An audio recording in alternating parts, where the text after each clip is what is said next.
तो बच्चों हम लोग कंटिन्यू करते हैं ऑक्सीजन फैमिली पार्ट 2।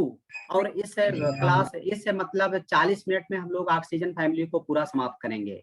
तो चलिए आगे बढ़ते हैं। देखो सल्फर के एलोट्रॉपिक फॉर्म अगर देखा जाए, दो एलोट्रॉपिक फॉर्म होंगे मेनली, सल्फर रोहम्बिक और सल्फर मोनोक्लिनिक।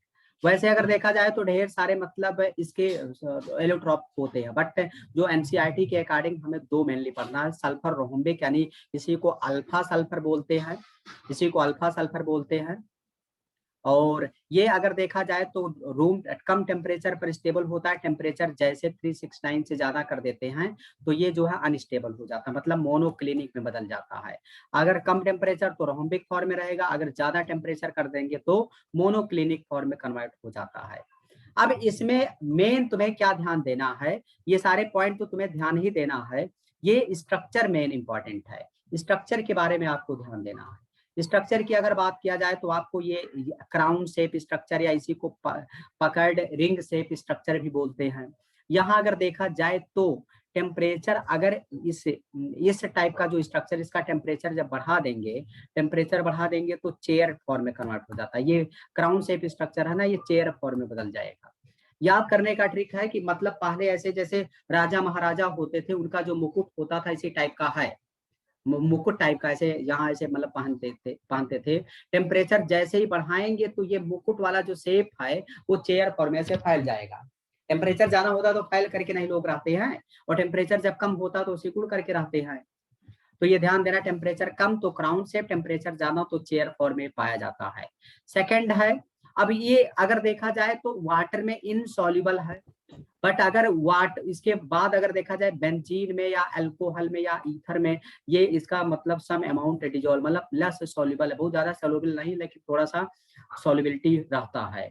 मोनोक्लिनिक की हम अगर बात करें, इसका दूसरा जो एलोट्रॉपिक फॉर्म है इसे बीटा सल्फर भी बोलते हैं। इस फॉर्म को हम लोग बीटा सल्फर बोलते हैं।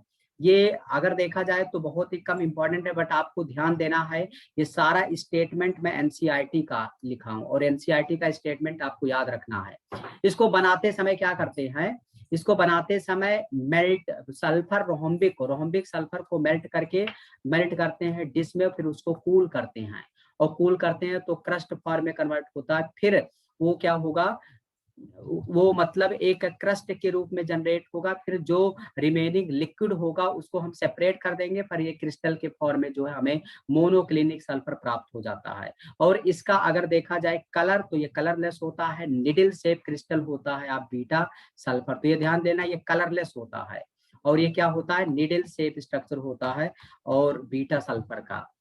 तो यही मेन बातें आपको ध्यान देना। अब सबसे ज्यादा इंपॉर्टेंट है बच्चों ट्रांजिशन टेम्परेचर, ध्यान देना बहुत इंपॉर्टेंट है।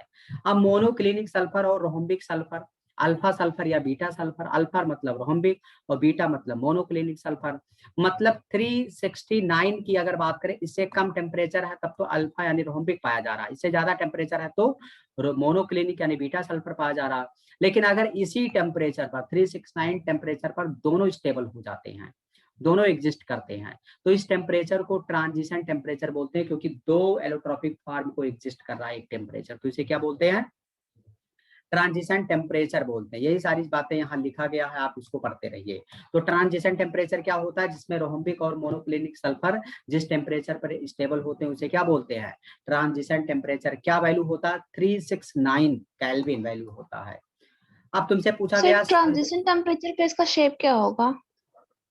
दोनों मतलब मिक्स हो जाते हैं, दोनों मतलब आप दोनों फॉर्म स्टेबल हो जाते हैं, शेप उनका वही रहेगा, कोई दिक्कत नहीं, शेप नहीं चेंज होता है। मतलब दोनों ट्रांजिशन टाइप का, जैसे ट्रांजिशन स्टेट है ना तो प्योरली स्टार्टिंग वाला रहेगा, ना तो प्योरली जैसे प्रोडक्ट हम लोग रिएक्शन करते समय रिएक्टेंट को प्रोडक्ट में बदलते हैं तो ट्रांजिशन जोन आता है। तो ट्रांजिशन जोन में ना तो प्योरली स्टार्टिंग वाला रहेगा, ना तो प्योरली फाइनल वाला रहेगा, वो इंटरमीडिएट टाइप का बनता है। जैसे मान लिया आप घर से निकल रहे हो, रास्ते में हो तो ट्रांजिशन स्टेट आ गया, कोचिंग में पहुंच गए प्रोडक्ट में कन्वर्ट हो गया। उसके बाद देखना, तुमसे क्वेश्चन पूछा गया कि कौन सा फॉर्म है सल्फर का जो पैरामैग्नेटिक होता, तो S2 फॉर्म है। सल्फर के ढेर सारे एलोट्रोपिक फॉर्म होते हैं जिसमें S2 फॉर्म क्या है, पैरामैग्नेटिक होता है। ये वेपर स्टेट में, क्योंकि इसका मॉलिक्यूलर मास कम होता है, वेपर स्टेट में अगर ये है तो अगर देखा जाए तो सल्फर 16 और दूसरा सल्फर 16, तो 16 16 कितना 32, 32 होगा। तो मैं आपको बता चुका हूँ ट्रिक के 10 16 और 32 जिसके पास इलेक्ट्रॉन होते हैं भले ही इवन हैं, बट ये सभी क्या हो जाते हैं, पैरामैग्नेटिक नेचर के हो जाते हैं, क्योंकि इनका जो है एंटी बॉन्डिंग इलेक्ट्रॉन अगर देखा जाए तो 2 unpaired electron anti bonding orbital में पाया जाता है। उसके बाद नेक्स्ट श्रेणी देखना सल्फर डाइऑक्साइड है। सल्फर डाइऑक्साइड का सबसे पहले हम लोग बच्चों प्रिपरेशन कर लेते हैं। प्रिपरेशन बहुत ही सिंपल है सल्फर डाइऑक्साइड का प्रिपरेशन।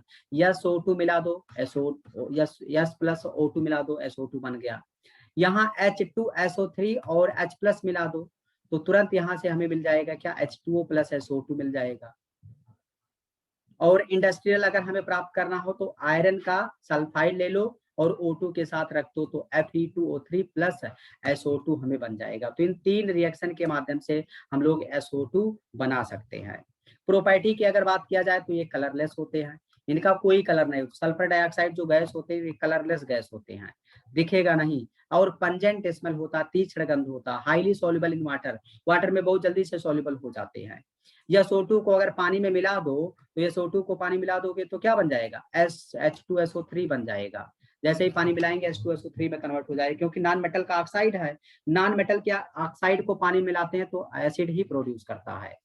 अगर SO2 को, बहुत इंपॉर्टेंट, NaOH में मिलाते हैं तो फर्स्ट तो बनेगा Na2SO3 बनेगा, बट और SO2 गैस पास करते जाएं तो फाइनली कन्वर्ट हो जाएगा सोडियम हाइड्रोजन सल्फाइड, NaHSO3 में कन्वर्ट हो जाता है। तो अगर लिमिटेड अमाउंट ऑफ SO2 अगर NaOH के साथ रिएक्ट करेंगे तब तो Na2SO3 बनेगा, लेकिन excess amount of SO2 gas अगर पास कर देंगे तो बन जाएगा क्या, NaHSO3 बन जाता है।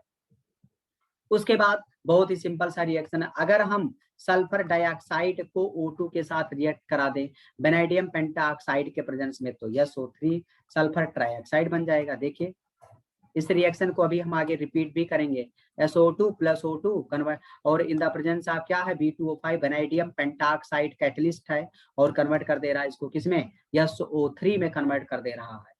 एक क्वेश्चन आपकी स्क्रीन पर है, क्वेश्चन क्या कहा जा रहा है बच्चों, the product formed in the reaction of SOCl2 with white phosphorus, SOCl2 को व्हाइट फास्फोरस के साथ अगर हम रिएक्ट करा दें तो PCl3 बन जाएगा। फर्स्ट ऑप्शन यहाँ सही हो जाएगा, रिएक्शन आप देख सकते हैं। उसके बाद अगला नोट वाला बात बहुत इंपॉर्टेंट है बच्चों, नोट की बातें आपको ध्यान देना है। नोट में क्या होगा, जब सल्फर डाइऑक्साइड को हम आयरन 3 साल्ट में, आयरन के 3+ साल्ट में रखते हैं, तो आयरन के 3+ साल्ट में रखेंगे तो इसका रिडक्शन करा देता है, क्योंकि ये है क्या, रिड्यूसिंग एजेंट है। SO2 क्या है, रिड्यूसिंग एजेंट है। क्यों, क्योंकि SO2 में ऑक्सीडेशन स्टेट निकालोगे तो +4 है, अब +4 है तो ऑक्सीडेशन स्टेट +6 तक तो जा ही सकता है, तो +6 तक जाएगा तो इसका मतलब ऑक्सीडेशन होगा, जिसका ऑक्सीडेशन होगा मतलब वो कैसे बिहेव करेगा, रिड्यूसिंग एजेंट। रिड्यूसिंग एजेंट क्या करता है, सामने वाले का रिडक्शन करता है, इसका मतलब ये 3+ को बदल देगा किसमें, 2+ में बदल देगा। उसके बाद यहाँ देखिए सल्फर डाइऑक्साइड को KMnO4 या MnO4 नेगेटिव, बात एक ही है, चाहे हम इसी को लिखे KMnO4, इसी को ब्रेक कर देंगे तो क्या हो जाएगा, K+MnO4 नेगेटिव। तो अगर हम KMnO4 के साथ रखते हैं तो क्या होता है, KMnO4 का जो ऑरेंज कलर है वो, सॉरी पर्पल, क्या कलर है इसका, या इसका पिंक कलर है, वो जो है कलरलेस हो जाता है। KMnO4 पोटेशियम परमैंगनेट, इसका कलर जो है डिसअपेयर होकर के कलरलेस में। तो अगर कोई मतलब कंपोनेंट है वो कलर्ड है और उसमें SO2 गैस असर अगर पास कर दो वो कलरलेस हो जाए, तो कहीं ना कहीं SO2 गैस का मतलब प्रेजेंस हम लोग डिटेक्ट कर ले रहे हैं। तो तुमसे क्वेश्चन पूछा गया है कि how to detect presence of SO2, तो क्या करोगे, SO2 का KMnO4 के साथ पास करा दो तो क्या होगा, KMnO4 का कलर डिसअपेयर हो जाएगा, यानी कलरलेस में बदल जाएगा। इसका मतलब हम प्रिडिक्ट कर सकते हैं कि यहाँ SO3 गैस या SO2 गैस पास किया गया है। अगर यूजेज की बात करें बच्चों तो ये रिफाइनिंग, पेट्रोलियम को रिफाइन करने में यूज करते हैं, ब्लीचिंग वूल में यूज करते हैं, सिल्क बनाते हैं, प्रिजर्वेटिव मटेरियल के रूप में यूज करते हैं, और इससे बहुत इंपॉर्टेंट है, इससे हम बनाते हैं H2SO4 और NaHSO3 बनाते हैं। H2SO4 का प्रिपरेशन भी हम लोग SO2 के साथ करते हैं। बोलो बच्चों, सर ये आगे बढ़े। पूछना था, ये MnO4 का कलर पिंक होता है ना? हाँ हाँ, अच्छा, और MnO4 कलरलेस होता है? अरे यार एकदम गधे हो क्या, ये दोनों सेम ही है, ये दोनों सेम है। इसको जब ब्रेक कर दोगे तो MnO4 नेगेटिव हो जाएगा, और जो कलर आ रहा है ये Mn7 प्लस के वजह से है। ये जो मॉलिक्यूल है ये अब इसमें जब ब्रेक होगा तो अपने आप के प्लस और MnO4 नेगेटिव में देगा। तो मतलब जो कलर है, चाहे तुम इसको बोलो चाहे इसको बोलो, बात एक ही है, दोनों का कलर सेम ही है। जैसे कभी कभी क्या होता है, आयनिक फॉर्म में दे देता है इक्वेशन ना, और हमें पता होना चाहिए। जैसे मान लिया यही है, जैसे ये है देखो K2Cr2O7 है, तो चाहे हम इसको लिखे चाहे ऐसे लिख दें Cr2O7 पर 2 नेगेटिव, बात एक ही है, चाहे इसको लिखे चाहे ऊपर वाले लिखे। कभी आयनाइज फॉर्म में भी लिख दिया जाता है इक्वेशन को, कभी मतलब मॉलिक्यूलर फॉर्म में। जैसे रिडॉक्स रिएक्शन में बैलेंसिंग इसीलिए सिखाया जाता है ना, कि मॉलिक्यूलर फॉर्म में बैलेंसिंग या आयनिक फॉर्म में बैलेंसिंग, आप बताइए। उसके बाद देखो क्वेश्चन 2 है एनसीईआरटी का। अभी जो थ्योरी हम लोग पढ़े डायरेक्ट उसी पर क्वेश्चन है। क्या कहा जा रहा है, what happens when SO2 is passed through an aqueous solution, आपको पता है, अभी बताए।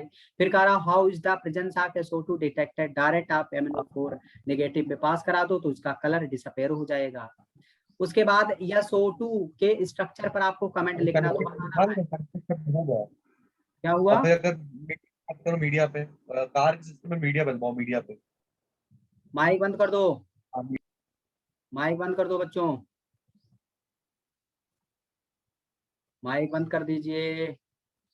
देखो कह रहा है कि कमेंट करो SO2 के मॉलिक्यूल के स्ट्रक्चर पर कमेंट करो। तो सिंपल सा है, SO2 के मॉलिक्यूल में यहाँ कोऑर्डिनेट और डबल बॉन्ड होता है, रिजोनेंस है, रिजोनेंस हाइब्रिड बनता है। इसका जो बॉन्ड लेंथ है सेम है, बॉन्ड एनर्जी सेम है, बॉन्ड डिस्टेंस सेम है, due to presence of resonance है। उसके बाद हम लोग बात करेंगे बच्चों आक्जो एसिड है, आक्जो एसिड आप सल्फर के। तो इन सल्फर के सारे स्ट्रक्चर को तुम्हें याद रखना चाहिए। जैसे H2SO4 का स्ट्रक्चर आपको बनाना आना चाहिए। अगर आप इसका स्ट्रक्चर नहीं बना पा रहे हो, इसका मतलब आपका केमिस्ट्री बहुत दिक्कत करेगा। तो ये देखो H एसिडिक हाइड्रोजन यहाँ 2 है, तो इसलिए इसे डाई बेसिक एसिड बोलते हैं। सल्फ्यूरस एसिड H2SO3 है, इसका स्ट्रक्चर आप बना दो। यहाँ भी देखो 2 हाइड्रोजन ये देगा, इसका ये भी डाई बेसिक एसिड है। अगला पायरो सल्फ्यूरिक एसिड H2H2O7, और इसी को ओलियम भी बोलते हैं। इसका स्ट्रक्चर बनाओगे, 2 H2SO4 को कंबाइन कर दो तो ये पायरो सल्फ्यूरिक एसिड में बदल जाएगा, पायरो। तो यहाँ देखो ये है पायरो सल्फ्यूरिक एसिड। यहाँ देखिए एसिडिक हाइड्रोजन यहाँ भी 2 है, और ऑक्सीडेशन स्टेट अगर सल्फर पर निकालेंगे तो +6 आ जाएगा। यहाँ देखो SOS बॉन्ड है, SOS बॉन्ड यहाँ है, और ऑक्सीडेशन स्टेट दोनों ऑक्सीजन +6 हो जाएगा। अगला peroxo die sulphuric acid H2S2O8 बोलते हैं। पेरोक्सो डाई सल्फ्यूरिक एसिड, इसी को मार्शल एसिड भी बोलते हैं, इसी को बच्चों मार्शल एसिड भी बोलते हैं। तो यहाँ अगर देखा जाए तो इसका स्ट्रक्चर आप ऐसे बनाओगे, यहाँ पेरोक्साइड लिंकेज है इसीलिए नाम पड़ गया क्या, पेरोक्सो डाई सल्फ्यूरिक एसिड। और अब 5वां है पेरोक्सो मोनो, यहाँ देखो 2 सल्फर था ना तो डाई सल्फ्यूरिक पड़ गया। यहाँ देखो पेरोक्सो मोनो सल्फ्यूरिक एसिड है H2SO5, तो इसका स्ट्रक्चर अगर बनाओगे, इसी को कैरोज एसिड भी बोलते हैं। इसी को क्या बोलते हैं बच्चों, कैरोज एसिड। H2SO5 को कैरोज एसिड बोलते हैं। स्ट्रक्चर बनाओगे सिंपल, 2 ऑक्सीजन ग्रुप आ गया। देखो पेरोक्सो है तो पेरोक्साइड बॉन्ड है, मोनो मतलब 1 सल्फर, सल्फ्यूरिक एसिड। यहाँ ऑक्सीडेशन स्टेट निकालोगे कितना आ जाएगा, +6 आ जाएगा। और अगर वैसे निकालोगे तो हाइड्रोजन कितना 2+ हो जाएगा, सल्फर कितना X हो गया, और +5 × -2 = 0। तो 5 दूनी 10 और 2 माइनस कर दो तो 8, यानी X = +8 आ जाएगा। तो ये गलत हो जाएगा, +8 ना होकर के क्या ऑक्सीडेशन स्टेट +6 है। क्यों, क्योंकि यहाँ 2 ऑक्सीजन -1 ऑक्सीडेशन स्टेट वाले हैं, बाकी 3 ऑक्सीजन -2 ऑक्सीडेशन स्टेट वाले हैं। अगला क्वेश्चन कह रहा है इसमें किसमें OO लिंकेज है, तो यहाँ किसमें O लिंकेज है, B में H2S2O8 में है। अगला क्वेश्चन देखो तुमसे कह रहा identify the correct formula of oleum. Oleum का फार्मूला कौन नहीं जानता है यार, सब जानते हैं, H2S2O7 ओलियम का मॉलिक्यूलर फार्मूला है। तो आप आसानी से इसको बता सकते हो, ओलियम क्या H2S2O7। उसके बाद अगला क्वेश्चन नीट 2017 का है, कह रहा है किस पेयर में जो है स्पीसीज यस यस बॉन्ड नहीं कंटेन करा, सबका स्ट्रक्चर बना दो, तो ए के पेयर में कंटेन नहीं कर रहा, बाकी सब में यस यस बॉन्ड है, आसानी से आप देख सकते हो। उसके बाद अगला देखिए नेक्स्ट, सल्फ्यूरिक एसिड हम लोग देखते हैं। सल्फ्यूरिक एसिड 3 स्टेप में बच्चों हम लोग प्रिपेयर करेंगे, मैन्युफैक्चरिंग इसका 3 स्टेप में होगा, इसी को कॉन्टैक्ट प्रोसेस भी बोलते हैं। सल्फ्यूरिक एसिड के प्रिपरेशन को क्या बोलते हैं? Contact process. क्यों कॉन्टैक्ट? क्योंकि इसमें H2SO4 का कुछ अमाउंट हम कॉन्टैक्ट में लाते हैं पहले से ही। तो यहाँ देखो क्या होगा, सिंपली सल्फर हो चाहे सल्फर का ओर्स हो, सल्फाइड ओर हो, ऑक्सीजन के साथ रिएक्ट करके SO2 बनाएगा पहले स्टेप में, और फिर यही SO2 O2 के साथ रिएक्ट करके वेनाइडियम पेंटाऑक्साइड के प्रेजेंस में SO3 बना देगा। अब ये ध्यान देना, ये रिएक्शन अगर देखा जाए तो ये रिएक्शन जो है हमारा एक्सोथर्मिक प्रोसेस है। डेल्टा H का वैल्यू क्या होगा? नेगेटिव। तो एक्सोथर्मिक ऑलरेडी हीट निकल रहा है, और हीट तुम प्रोवाइड करोगे तो रिएक्शन फॉरवर्ड डायरेक्शन के जाने के बजाय बैकवर्ड में आने लगेगा। इस वजह से यहाँ हमें टेम्परेचर कम करना पड़ेगा। और ली चैटलियर प्रिंसिपल ये कहता है कि जब एक्सोथर्मिक रिएक्शन होता है तो टेम्परेचर कम करो, और अगर प्रेशर बढ़ाना है तो रिएक्शन उधर शिफ्ट करेंगे जिधर नंबर ऑफ मोल कम होते हैं। तो देखो एक्सोथर्मिक है तो हमें बेटर अमाउंट SO3 का चाहिए, तो क्या करेंगे?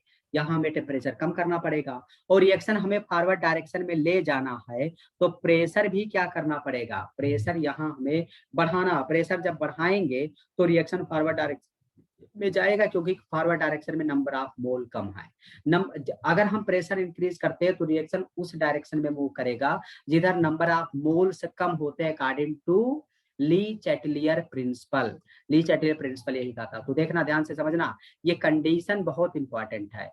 ये दोनों पॉइंट तुम्हें कॉन्टैक्ट प्रोसेस का ध्यान देना। लो टेम्परेचर, बेटर अमाउंट अगर चाहिए SO3 का तो लो टेम्परेचर, और हाई प्रेशर फेवरेबल कंडीशन है मैक्सिमम यील्ड ऑफ SO3। और SO3 जितना ज्यादा बढ़ेगा, इसमें H2SO4 का थोड़ा सा अमाउंट मिलाएंगे तो H2S2O7 बनेगा, जिसे ओलियम बोलते हैं, और इसी को पानी में मिला दोगे तो ढेर सारा H2SO4 हमें मिल जाएगा। मैन्युफैक्चरिंग ढेर सारे H2SO4 का हमें मिल जाएगा। इस प्रोसेस से अगर देखा जाए तो केवल 96 से लेकर के 98% प्योर सल्फ्यूरिक एसिड हम जनरेट करते हैं।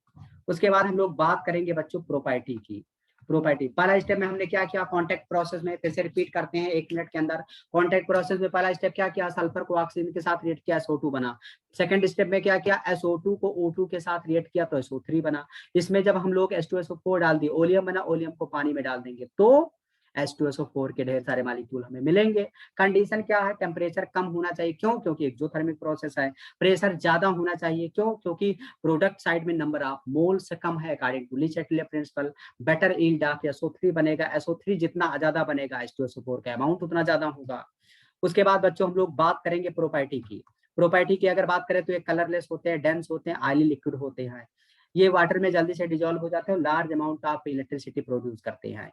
कुछ पॉइंट ध्यान देना, इनकी लो वोलेटाइल नेचर होता है। इनका लो वोलेटाइल नेचर, जब फोर्स ऑफ अट्रैक्शन ज्यादा होगा तो वोलेटाइल नेचर कम होगा। मॉलिक्यूल में जितना फोर्स ऑफ अट्रैक्शन ज्यादा होता है, वोलेटाइल नेचर कम। जैसे पेट्रोल है, पेट्रोल ऐसे रखते हैं तुरंत उड़ने लगता है, क्योंकि फोर्स ऑफ अट्रैक्शन पेट्रोल में कम होता है। स्ट्रॉन्ग एफिनिटी, वाटर के प्रति ये बहुत ज्यादा इलेक्ट्रॉन एफिनिटी होती है, इलेक्ट्रॉन स्ट्रॉन्ग एफिनिटी होती है। और ये एसिडिक कैरेक्टर के होते हैं क्योंकि ये H+ लूज कर देते हैं। Ability to act oxidizing agent, ये ऑक्सीडाइजिंग एजेंट के जैसा बिहेव करते हैं। क्यों? क्योंकि इन पर ऑक्सीडेशन स्टेट +6 यानी मैक्सिमम। कोई भी एलिमेंट अगर ऑक्सीडेशन स्टेट मैक्सिमम शो कर रहा तो ऑक्सीडाइजिंग एजेंट, अगर मिनिमम है तो रिड्यूसिंग एजेंट, अगर इंटरमीडिएट है तो ऑक्सीडाइजिंग और रिड्यूसिंग दोनों एजेंट के जैसा बिहेव कर सकता है। उसके बाद कंसंट्रेट H2SO4 को डाल दो आप ग्लूकोज सुक्रोज में, तो सुक्रोज का सारा पानी निकाल देगा बाहर, क्योंकि ये डिहाइड्रेटेड एजेंट। अगर सुक्रोज में इसको डाला H2SO4 को, तो इसका काम है डिहाइड्रेशन करना, पानी को रिमूव करना, तो सारे पानी वाटर मॉलिक्यूल को बाहर करके कार्बन ब्लैक में कन्वर्ट कर देगा। ये सब क्या करते हैं? मॉडरेट और स्ट्रॉन्ग ऑक्सीडाइजिंग एजेंट होते हैं। मतलब ये कॉपर का ऑक्सीडेशन कर देगा +2 में, सल्फर का ऑक्सीडेशन स्टेट कर देगा +4 में, कार्बन का ऑक्सीडेशन करेगा किसमें? +6 में, +4 में। तो सारे एलिमेंट का ये ऑक्सीडेशन करा देता है, क्योंकि ये क्या है? ऑक्सीडाइजिंग एजेंट है। एक सवाल आपके एनसीईआरटी में आया हुआ है बच्चों, ध्यान से समझना। एक क्वेश्चन आपके एनसीईआरटी में है क्या कि H2SO4 के लिए Ka1 का वैल्यू ज्यादा होता है Ka2 के कंपेयर में। तो आपको पता होना चाहिए acidity acidity directly proportional removal of H plus ion, directly proportional value of के का वैल्यू ज्यादा तो H प्लस निकलने की टेंडेंसी ज्यादा, H प्लस निकलने की टेंडेंसी ज्यादा तो एसिडिटी ज्यादा। तो आपको यही बताना H2SO4 का फर्स्ट हाइड्रोजन का डिसोसिएशन जल्दी से हो जाता है, इस वजह से के का वैल्यू ज्यादा होगा, और जबकि सेकंड हाइड्रोजन का डिसोसिएशन ज्यादा नहीं। क्या है? डिसोसिएशन कांस्टेंट ऑफ एसिड है, के है डिसोसिएशन कांस्टेंट ऑफ एसिड है। क्लियर है बच्चों? तो डिसोसिएशन कांस्टेंट ऑफ एसिड ज्यादा तो एसिडिटी ज्यादा। H2SO4 का पहला हाइड्रोजन आसानी से निकल जाता है, इस वजह से एसिडिटी ज्यादा होता है, के का वैल्यू बढ़ जाता है। तो ये क्वेश्चन एनसीईआरटी का, इसको आप समझ लीजिएगा। चलिए आगे बढ़ते हैं बच्चों। नेक्स्ट देखिए, करा व्हाट हैपेंस व्हेन, क्या होगा जब H2SO4 को CaF2 में पास कराते हैं, क्या होगा? Calcium sulphate plus hydrogen fluoride बन जाएगा। फिर तुमसे क्वेश्चन पूछा गया एनसीईआरटी वाले ने, क्या कहा कि क्या होगा जब SO3 को वाटर में डिजोल्व करेंगे, क्या होगा? H2SO4 बन जाएगा, क्योंकि नॉन मेटल के ऑक्साइड को वाटर में डिजोल्व करेंगे H2SO4 ही तो बनेगा, एसिड ही तो प्रोड्यूस करेगा। यूजेज की अगर बात किया जाए बच्चों सल्फ्यूरिक एसिड का, तो यूज कहाँ है? फर्टिलाइजर में इसका यूज है, पेट्रोलियम रिफाइनिंग में इसका यूज करते हैं, लेबोरेटरी रिएजेंट के रूप में, स्टोरेज बैटरी के रूप में इसका यूज करते हैं। तो वो ढेर सारा यूजेज इसका है। कुछ ऑक्साइड के बारे में बच्चों हम लोग देखते हैं, बहुत ही इंपॉर्टेंट जोन है। एक एसिडिक ऑक्साइड की मैं बात करूंगा तो सारे नॉन मेटल के जो ऑक्साइड होते हैं वो एसिडिक ऑक्साइड, सारे नॉन मेटल के ऑक्साइड एसिडिक ऑक्साइड होते हैं। जैसे अब ये जो अगर देखा जाए सारे नॉन मेटल के ऑक्साइड एसिडिक, देखो NO2 क्या है? नॉन मेटल है ना, नॉन मेटल का ऑक्साइड वाटर के साथ मिला दिया, एसिड प्रोड्यूस कर दिया, एसिडिक। यहाँ देखो नॉन मेटल का ऑक्साइड वाटर के साथ मिला दिया, एसिड प्रोड्यूस कर दिया, एसिडिक। जो मेटल के ऑक्साइड होते हैं बच्चों वो बेसिक होते हैं, मतलब मेटल के ऑक्साइड को पानी में मिलाते हैं तुरंत वो हाइड्रोक्साइड आयन दे देता है, हाइड्रोक्साइड आयन अगर देगा तो बेसिक नेचर का हो जाएगा। देखो मेटल के ऑक्साइड पानी मिलाया तुरंत हाइड्रोक्साइड आयन दे दिया, सब बेसिक हो जाएंगे। तो ध्यान देना। एम्फोटेरिक ऑक्साइड की अगर बात किया जाए तो ऐसे ऑक्साइड जो एसिडिक और बेसिक दोनों होते हैं उसे हम एम्फोटेरिक ऑक्साइड बोलते हैं। जैसे एल्युमिनियम का ऑक्साइड, एल्युमिनियम ऑक्साइड HCl के साथ जब रिएक्ट कराएंगे तो बन जाएगा क्या? एल्युमिनियम H2O का होल 6+3 हो जाएगा। जबकि एल्युमिनियम को अगर सोडियम हाइड्रोक्साइड के साथ रिएक्ट कराते हैं तो ये बन जाता है। तो मतलब एल्युमिनियम एसिड के साथ रिएक्ट कर रहा है ना, अब ये अपने आप को शो करेगा कैसे? बेसिक नेचर का। और यहाँ एल्युमिनियम ये बेस के साथ रिएक्ट कर रहा, अब ये अपने आप को कैसे रखेगा? ये बेसिक रखेगा, एसिडिक रखेगा। इस वजह से एल्युमिनियम Al2O3 क्या है? एम्फोटेरिक ऑक्साइड है। उसके बाद न्यूट्रल ऑक्साइड की हम बात करेंगे। न्यूट्रल ऑक्साइड सबसे ज्यादा इंपॉर्टेंट बच्चों, इसको याद कर लेना। CO हो गया, NO हो गया, N2O हो गया, सभी क्या है? Neutral oxide. इनका pH 7 होता है, ये ना तो एसिडिक होते हैं ना तो बेसिक होते हैं। नोट याद रखना बहुत इंपॉर्टेंट है, डी ब्लॉक एलिमेंट्स में ये नोट आपको रिपीट मिलेगा। जो मेटल के ऑक्साइड होते हैं वो तो बेसिक होते हैं, आपको पता है, बट कुछ मेटल के ऑक्साइड जिसका ऑक्सीडेशन स्टेट हायर होता है वो बेसिक ना हो करके वो एसिडिक हो जाते हैं। क्यों? क्योंकि आपको पता है acidity directly proportional oxidation state. अगर ऑक्सीडेशन स्टेट जितना ज्यादा होगा भले ही मेटल का ऑक्साइड होगा वो बेसिक हो जाएगा। फॉर एग्जांपल जैसे Mn2O7 हो गया, CrO3 हो गया, B2O5 हो गया, ये सभी मेटल के ऑक्साइड होना चाहिए बेसिक नेचर, बट ये हो जाते हैं क्या? Acidic nature. उसके बाद नेक्स्ट देखना, कंपाउंड हुई generate N2 gas upon thermal decomposition below इतना, करा कि 300 के नीचे मतलब कौन सा N2 गैस प्रोड्यूस करता है। तो इसको सॉल्व किया गया है, आप क्वेश्चन आज ध्यान से समझ सकते हैं। यहाँ देखिए NH4NO2 को हीट करते हैं बिलो 300 डिग्री सेल्सियस पर, तो हीट करेंगे तो N2O + H2O दे देगा। लेकिन अगर इससे ज्यादा 300 से ज्यादा अमोनियम नाइट्रेट को हीट करते हैं तो क्या देगा? N2 देगा प्लस O2 देगा प्लस H2O। अरे यार कम टेम्परेचर है तो N और O दोनों चिपक करके रहेंगे, टेम्परेचर जैसे बढ़ाएंगे दोनों में बॉन्ड ब्रेक होकर के N2O2 सब अलग हो जाएंगे। सिंपल है, 300 से कम तो N2O बना रहेगा, 300 से ज्यादा तो O भी अलग हो जाएगा, N2 + O2 + H2O में कन्वर्ट हो जाएगा। यहाँ देखिए अमोनियम क्रोमेट को अगर 300 से ज्यादा रखते हैं तो N2 गैस देगा, क्रोमियम ऑक्साइड + 4H2O। यहाँ देखिए बेरियम एजाइड को अगर 160 पर रखते हैं तो N2 देता है। यहाँ देखिए Mg3N2 को इतने टेम्परेचर पर रखते हैं तो N2, तो कम टेम्परेचर 300 160 पर कौन है? सी मतलब कह रहा कि N2 गैस बिलो कौन, तो इसका मतलब सी ऑप्शन सही है। तो आपको ये ध्यान देना। एडवांस 2015 का अगला सवाल है, देखिए एडवांस 2015 में आया हुआ। कह रहा है कि total number of lone pair of electron in N2O5 या सॉरी N2O3 में कितने नंबर ऑफ लोन पेयर, तो काउंट कर लो यार, सिंपल सा सवाल है।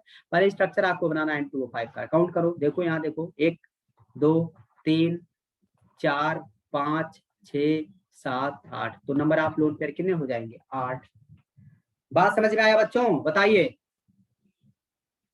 बोलो बच्चा लोग। Yes sir. तो इसी के साथ आज लगभग मान करके चलो 50 40 10 50, मतलब 1 घंटे के अंदर मैंने 58 मिनट में पूरा आपका ऑक्सीजन फैमिली रिवीजन करा दिया। 1 घंटे में हम लोग ऑक्सीजन फैमिली पूरा रिवीजन कर चुके हैं। तो आप लोग अच्छे से 1 बार 2 बार इसको रिवीजन करिए, बुकलेट अच्छे से पढ़ते रहिए, क्वेश्चन प्रैक्टिस करते रहिए। और हम लोग कल यानी हैलोजन फैमिली पर 1 शॉट लेक्चर होने वाला है। तो मतलब मैं 1 घंटे के अंदर हैलोजन फैमिली को रिवीजन कराऊंगा, 1 घंटे के अंदर इनर्ट गैस एलिमेंट का रिवीजन कराऊंगा, पूरा पोर्शन। और फिर फाइनल रिवीजन होगा 2 घंटे का पी ब्लॉक एलिमेंट्स का। तो रिवीजन पैरेलल में होता रहेगा, बहुत ही इंटरेस्टिंग, बहुत इंपॉर्टेंट होने वाला है आगे। आप लोग मेहनत करते रहिए। हम लोगों का एक ही उद्देश्य है, 95+ मार्क्स मैक्सिमम स्टूडेंट को लाना है केमिस्ट्री में अब की बार। तो एकदम लगे रहिए, हम आपके साथ हैं। आप लोग भी पूरा एकदम 100% अपना एफर्ट लगाइए। ओके, थैंक यू बच्चों, कल मिलते हैं। आज क्लास आप है ऑफलाइन वाला, कल क्लास होगा, एक्स्ट्रा क्लास होगा, जैसा होगा SMS किया जाएगा इवनिंग में, ठीक है बच्चों। ओके, थैंक यू, आप जा सकते हैं। Thank you.